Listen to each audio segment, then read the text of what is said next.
మన ప్రభుత్వం వచ్చిన తర్వాత ఏ రకంగా పనిచేస్తుంది చెప్పక్కలు ఎక్కడ దూసేస్తుంది తెల్లారంటే పింఛన్ ఇచ్చేస్తా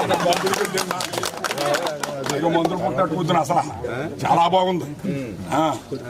అమ్మఒడికి ఏమో శివ అంట పడిపోయింది. తల్లికి పరిపాలన అంటే పరిపాలన అక్క తెల్లారం ఇచ్చేస్తుంది మా తల్లి 4000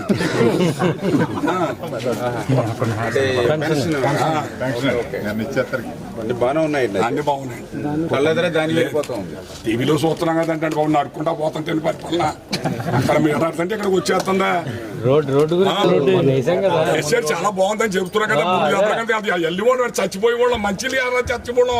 ఇప్పుడు బంగాళాకి వెళ్ళిపోతుంది బండి. మన వయసు 80 సంవత్సరాలు వచ్చినా నిమ్మతంగా తోలిపోతుందని బండి. వరకు మీ రోడ్డు ఇంత గుంతలు ఏంటంటే బాబు మోకాళ్ళు అవుతున్నాయి.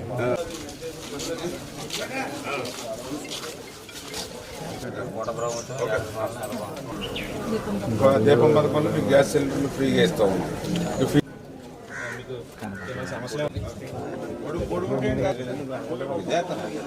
పరిపాలన మీరే బాగున్నారు. పిల్లలందరూ అందరూ మన ఊళ్ళో అందరూ బాగున్నారు. పరిపాలన సంవత్సరం పరిపాలన బాగుంది కదా. బాగుందండి. రోడ్లు వేసారు, కాలువలు తవ్వించారు, డబ్బులకి వెళ్ళారండి పట్టుకొచ్చి ఇంటికి ఇస్తున్నారు. ఇంకంటే మా అల్లుళ్ళు అందరూ బాగున్నారా? ఊళ్ళో అందరూ బాగున్నారండి. అందరికంటే ముందు నేను వచ్చానండి. నేను ఉన్నానండి. ఇంకా 4000 పింఛన్ ఇస్తున్నారండి. చెట్టు కట్టించారు. దూడలు మేపుకుంటాకండి. దూడలండి నాకు దూడలండి వ్యవసాయదారుండి అండి, రైతునండి. నేను చదువుకోలేదండి.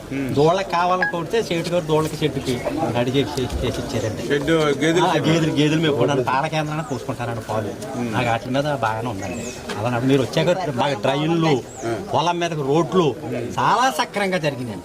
ఈ రకంగా ఇంతకు ముందు మాకు ఎప్పుడు కూడా 5 సంవత్సరాల లోగా ఇబ్బంది పడ్డాం కానీ ఏమీ లేదంటే చాలా సక్రంగా జరుగుతుంది. మా పొలం